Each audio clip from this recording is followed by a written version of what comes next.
Hello दोस्तों, कैसे हैं आप सभी। हमें आशा है कि आप बहुत खुश मिजाज होंगे और हम आपके लिए बहुत विशेष ज्ञानवर्धक, नॉलेजफुल, आध्यात्मिक और साइंटिफिक बातें लेकर आ रहे हैं। और आपके लिए हम स्टडी कर रहे हैं किताबों को, बुकों को, कि जिससे आपको केवल सत्य का बोध हो, किसी भी गलत अवधारणा में आप अपना जीवन ना जिएं। तो हमारा टॉपिक चल रहा है कि जन्म और मृत्यु, कि क्या सच में मनुष्य मनुष्य ही जन्म लेता है या फिर कोई और बनता है, या सिर्फ एक ही जन्म होता है, या फिर कुछ भी बनता है। तो इसके ऊपर हमने आपको स्टडीज दिखाई हैं, वैज्ञानिकों को दिखाया। तो दोस्तों, इन सभी वैज्ञानिकों ने, ढेर सारे भारत के और विदेशों के वैज्ञानिकों ने मिलकर ढेर सारी स्टडीज की। तो उन्होंने पाया कि मनुष्य केवल मनुष्य ही बनता है, भले ही वो कर्मों के अनुसार अपना शरीर मनुष्य ही पाता है, लेकिन काला गोरा, रंग भेद, स्त्री पुरुष चेंज हो सकता है, अमीर गरीबी चेंज हो सकता है, या फिर शरीर में कुछ कमी हो सकती है, या स्वस्थ शरीर है या अपंग शरीर है, लेकिन पैदा वो मनुष्य तन में ही होता है।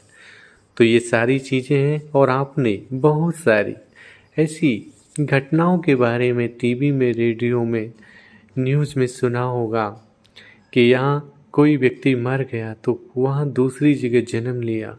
तो दोस्तों, किसी ने भी अगर जन्म की कहानियाँ सुनी है तो वहाँ पर उन्होंने पुरुष या स्त्री या मनुष्य के बारे में ही बताया है कि मैं ये था, वो था।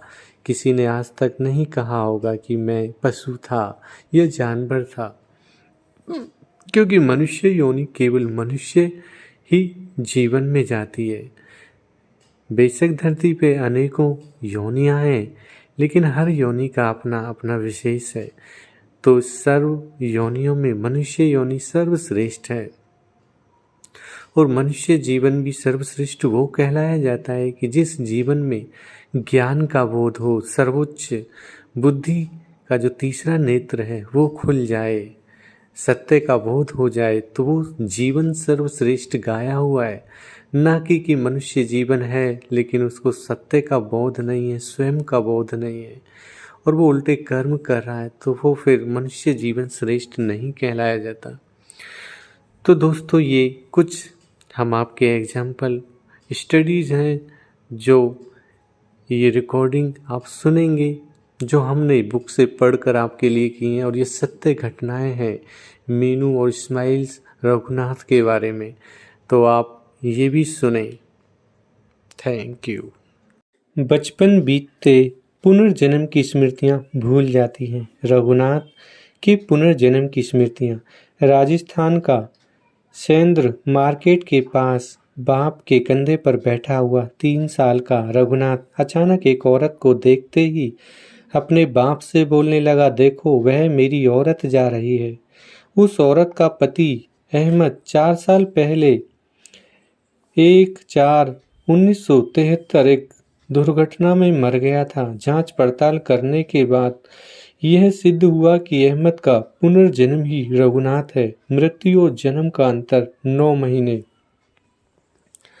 इस्माइल की पुनर्जन्म की स्मृति। शोधकर्ता डॉक्टर H.N. बैनर्जी। 1960। तुर्की देश का 1.5 साल का इस्माइल अपने पिता से कहने लगा, मुझे अपने घर जाकर अपनी बीवी और बच्चे के साथ रहना है।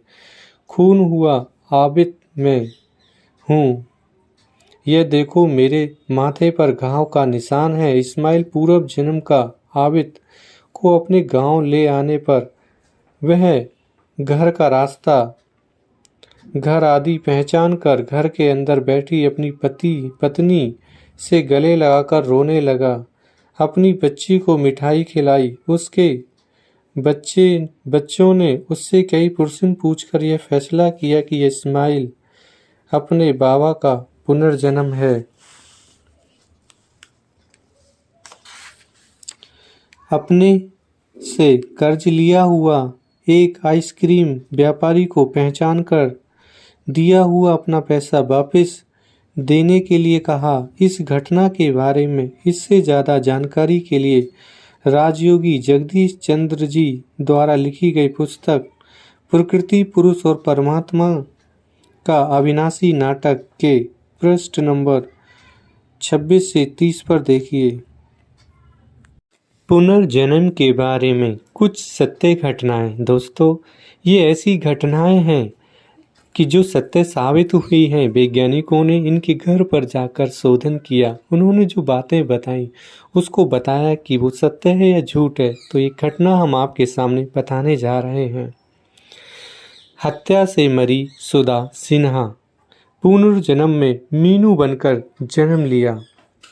संशोधक किया इनका डॉक्टर के.एस. रावत। उत्तर प्रदेश के कानपुर में पास बेतार नामक एक गांव है। वहां के दुत्री सिंह की 2.5 साल की बच्ची मीनू एक दिन ऐसे बोलने लगी, मैं कानपुर की कलेक्टर डॉक्टर विनय की पत्नी सुधा हूँ। मेरी 1 साल की बच्ची थी, मैं उसको ऑलिव तेल से मालिश करती थी। सूटकेस भर के मेरी साड़ियाँ थीं। एक रात विनय मेरी हत्या कर लाश को गंगा नदी के पास रेल पटरी पर डाल दिया। 25/10/1908 उस समय सुधा की उम्र 25 वर्ष थी। और एक दिन मीनू कहने लगी, आज मेरे सुधा की पप्पा आने वाले हैं। परंतु उसके माँ बाप ने इस बात पर ध्यान नहीं दिया और विश्वास भी नहीं किया। उसी दिन दोपहर सुधा मीनू की पिछले जन्म के पप्पा मीनू की परीक्षा करने प्रथम बारी बितार आए। देखते ही मीनू उनको पहचान कर रोने लगी। मीनू जिद कर ओलिव तेल मंगवाकर अपनी गुड़िया को लगाकर मालिश करने लगी। मनोवैज्ञानिक तथा पत्रकार मीनू को कानपुर ले जाकर परीक्षण किया तो उसके सारे कथन सही थे। उसने पिछले जन्म का मकान, सुधा की लाश, पड़ा हुआ स्थान, संबंधियों आदि को तुरंत पहचान लिया। एल्बम में रखा हुआ अपने पति का फोटो तुरंत पहचान लिया। इतना ही नहीं, उस फोटो को अपने हाथ में दबा लिया। हत्या के पहले मरम्मत के लिए दिए हुए गहनों के बारे में अपनी ननद को याद दिलाई। सुधा के संबंधियों ने मीनू के पिछले जन्म की घटनाओं के बारे में कई प्रश्न पूछकर इस निर्णय पर आए कि मीनू सुधा की आत्मा का पुनर्जन्म है। रक्षा विभाग DRDO में मनोवैज्ञानिक पद पर नियुक्त सुधा के भाई RD राय उसको देखने घर पर आए तो उनको भी मीनू ने तुरंत पहचान लिया। उन्होंने भी उससे कई प्रश्न पूछे। उनको भी निश्चय हुआ कि ये बच्ची अपनी बहन सुधा की आत्मा का है, पुनर्जन्म है। सुधा की हत्या करते समय माथे पर जिस स्थान पर चोट लग कर घाव हुआ था, ठीक उसी स्थान पर मीनू के माथे पर उसी घाव के आकार का निशान दिखाई पड़ता था। मृत्यु और जन्म के बीच का अंतर 13 महीने का था। दोनों परिवार आज भी आपस में मिलते रहते हैं। अभी भी मीनू को अपने पूर्व जन्म के पिता के बारे में बहुत गर्व है। वे आज भी उससे मिलने आते हैं।